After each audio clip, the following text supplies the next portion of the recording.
So we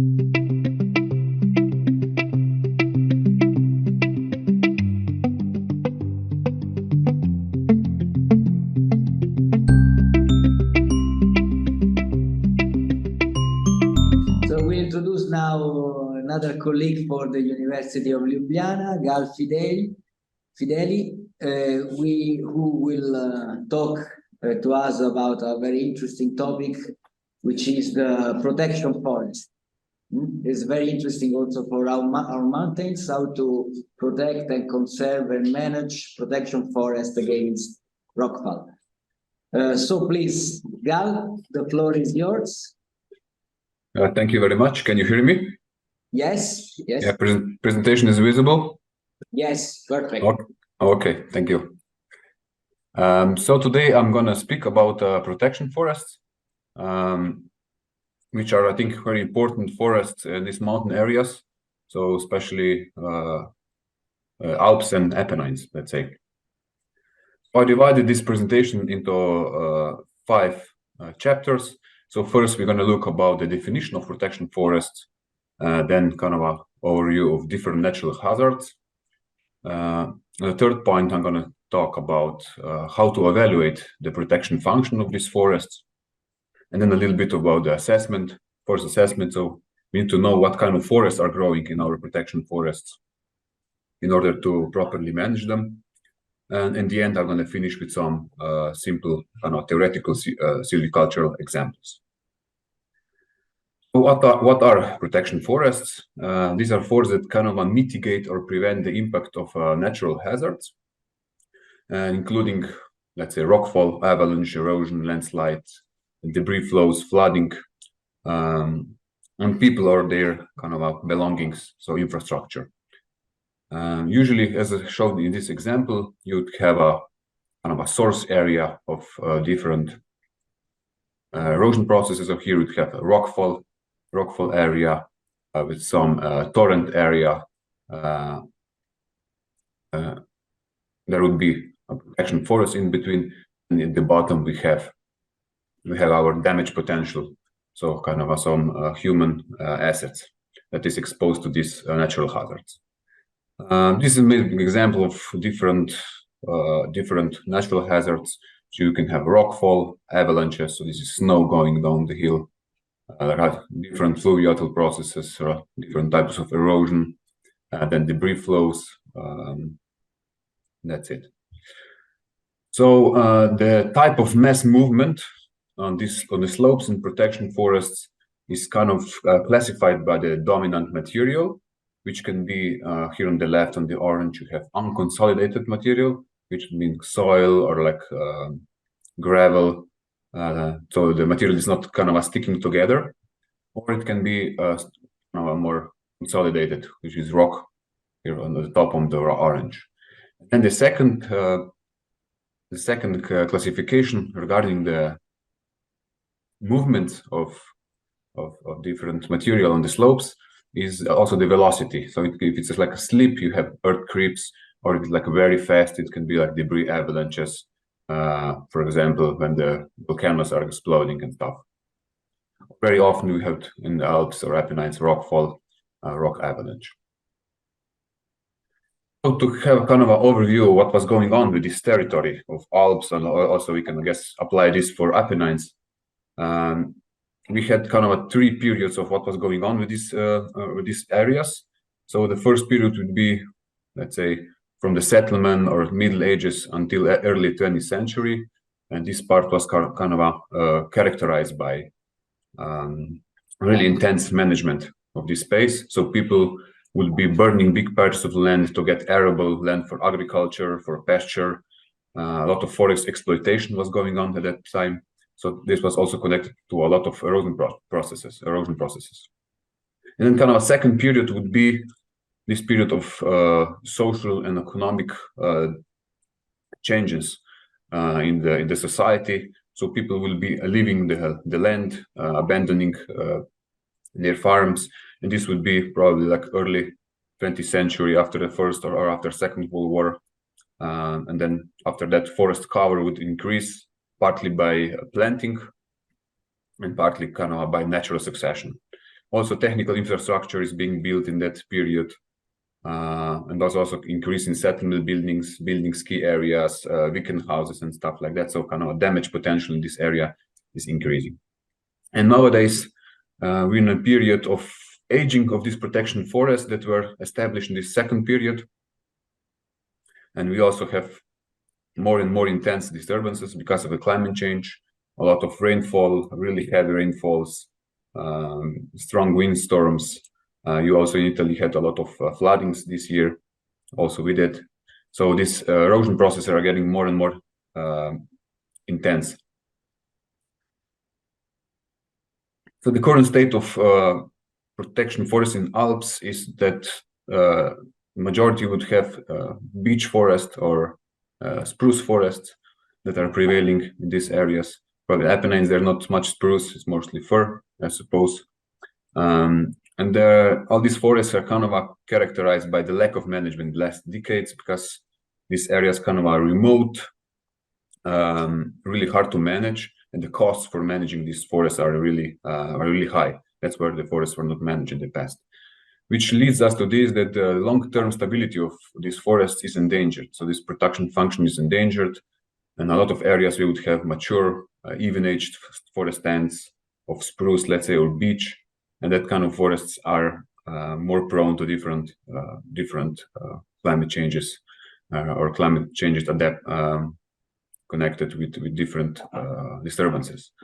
So if you see this picture, you can see that the protection function is changing according to the phase of which the forest is, to the development phase. So we start with the regeneration phase, and the forests are growing, and this protection function is kind of increasing, the optimal phase of the forest. But then the forests start to age, to over mature, to break down. That means the protection function is also going down, and that's in that kind of a perspective, we would kind of want that this forest would be more uneven age, so to have more structure, and then forests that have more structure have more perpetual protective function. Nowadays, majority of alpine countries, so let's say parts of Italy, parts of Austria, Germany, Switzerland, France, they already defined the criteria to objectively delineate the protection forests. Why is this important? A lot of these, let's say, regions or countries would give up subsidies to forest owners to manage the forest in a way to improve the protection function of the forest. That's why it's really important that the protection functions are objectively delineated.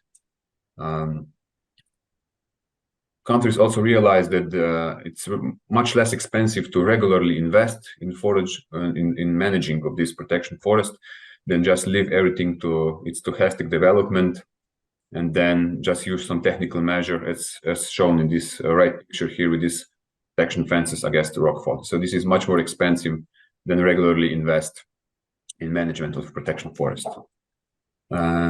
Also, the countries, majority of them would kind of develop some guidelines for silvicultural management. This is an example of Slovenia. So with the red, we have red color showing the area of protection forests. You see it's mostly in the Alps, in the upper, so northwestern part and northern part of Slovenia. So steep slopes, a lot of rainfall. So the western part of Slovenia is getting 3,000 liters per year. So these processes are quite intense in these areas. So in order to delineate, to kind of make a map of protection forests, we need to stick with this, let's say, triangle. So we need to take into account the natural hazard that is happening for some area. In some area, it can be one, it can be two, it can be several different happening in the same area. Then we need to be aware of the infrastructure, so our damage potential. And we need to actually know also what kind of forests we have in this area. This is one example from France. So how it was done, how to objectively delineate the protection forest. So in the first step, they would use some kind of a simulation model for rockfall, define the rockfall trajectory, so where the rocks are actually reaching the damage potential, which is here in gray, and red lines are the rockfall that is reaching the damage potential. The black one is not reaching the damage potential. they would kind of increase these trajectories with some buffer zone, overlay it with forest cover, and the cross section between step 2 and step 3 is actual objectively delineated area of protection forest.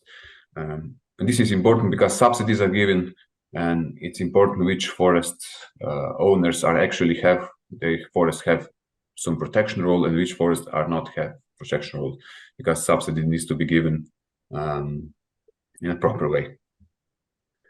We did kind of a simple with some project a few years ago in some alpine valley in Slovenia between Lake Bled and Lake Bohinj. This is an alpine valley, Soteska, where we have a lot of rockfall areas, a lot of torrents, and underneath we have on one side of the river we have a railway, and the other we have a road.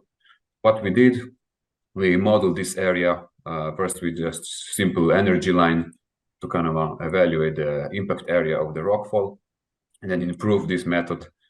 So we used this kind of the most up-to-date model that exists, developed in Switzerland. This is a model, developed in France by Frédéric Berger. So this model is Rocky4 3D, and it's kind of evaluated the area of actual protection forest in this area. Okay, so the next step is also we need to know what is happening with our forest. So we need to assess what kind of a structure there is, what is the species composition, tree density, growing stock, and especially regeneration is really important. These forests, as I said, a lot of these forests are kind of even-aged, mature forests without regeneration, and these are more prone to being damaged or to be affected by different disturbances. And when this kind of forests are affected, if there is no regeneration, this protection function is non-existent. That's why it's good to have kind of a more diverse, more uneven age structure. This is an example from Switzerland, kind of a criteria how the forest should look like in order to protect against rockfall. Here you can see different zones. You have seen zone of origin, so this is where the rockfall is starting. Then you have this transit zone where the forest is. The end run out, and the position zone where this rock is stopping. So we have quite some maneuver in order to adjust our forest structure in order to stop as much rocks as possible. So here you can have example large. So you have rocks, small rocks, let's say above to the diameter up to 40 centimeters. It's good to have at least 400 trees per hectare. They would have a DBH at least 12 centimeters. Ideally, you would have 600 trees, DBH 12. Or if you have a bigger rocks, then means you also need a bigger trees to stop these rocks. So in that case, you can have less trees. So for example, here is 300 trees. DBH of these trees has to be big. So in order to have strong enough trees to stop all these big rocks, to reach the infrastructure we are protecting with the forest. This is one of example from Switzerland of guidelines. And now, if we go to the kind of a theoretical silvicultural guidelines, this would be, let's say, the first one. We have a suitable state of forest. It's a majority of the forest land is mature forest, but have quite some patches of young forest, of pole stage. Here at the top, we have a rock source at the top, and then we have a forest, and then we have, let's say, railway at the bottom. Kind of a theoretical example. So we are kind of satisfied with this forest structure. So only thing we need to do is just kind of follow the development of the forest. We don't have to do nothing regarding the silviculture. Let's say the second option, let's say second theoretical example would be that the forest is not in a suitable condition. Let's say we have kind of a shrubby forest that's kind of a self-rejuvenate, but let's say the dimensions are too small to stop some big rocks. And actually, we cannot do anything regarding the silviculture. So the only thing we could do is use some technical measures. Let's say we would install these fences that would stop the rocks above the railway. The third example We are not satisfied with the state of the forest, so we have too much of the mature forest. There's not enough regeneration, not enough structure going on, and we cannot actually extract the wood. So the option would be only to harvest. So we can always do harvest kind of a manual with chainsaw, because there is no infrastructure to do it differently. So what we could do, we can kind of create some small regeneration gaps in order to promote regeneration and to improve the structure of this protection forest. And let's say the last one, last theoretical scenario is the same as previous one, except here we have a skidding trail, so we can do some logging also, so some extraction of the wood. In this case, we could do some kind of cable clearing extraction of wood in order to promote structure and regeneration. We could move like some small patches left and right, not one above other, so we don't open big areas in order to prevent the rock not to roll on the big open areas in the forest, because it gets too much speed and makes much more damage. So we can make kind of a mosaic patches of small regeneration patches. Okay, so if I conclude with some special guidelines, these are mostly taken from Swiss literature. So regarding harvesting, trees should be harvested. The trees that are left in the forest should be harvested diagonally to the slope, not like directly on the slope or perpendicular to the slope, but on the angle of 30 or 40 degrees. We should be leaving high stumps, at least 1.30 meters. This means that also the stump that stays in the forest is still kind of actively stopping the rocks. Also, regarding the shape and distribution of the gaps, the distribution of the gaps should be kind of a mosaic. They shouldn't be one above each other. They shouldn't be too big. But this means a lot of open area, a lot of area without obstacles for the rocks, and the rocks can get to high speeds and higher, they could do more damages. Regarding the skidding, so if we're doing all the skiddings in protection forest, the best is to use a cable crane, so not to damage the soil, not to kind of create more erosion potential. If you're doing this, this track should be kind of diagonal to the slope, not along the slope. And we are extracting logs, not the whole tree, so we kind of try to prevent the damage on the soil as much as possible. And under sea, we have some specialties, some examples for Switzerland. Let's say the guideline for avalanches is to not make bigger gaps than 40 meters vertically, and the coverage of trees should still be 50% to still kind of intercept some of the snow. For rockfall, let's say example, the gap shouldn't be more than 40 meters, and the density should be more than 400 trees per hectare. This is one example of measures that can be done with really skilled workers in these remote areas. So not using any of the machinery, just chainsaw. Skilled workers, they can do kind of natural barriers in order to, let's say, do some rockfall protection. And that would be it from my side. Thank you.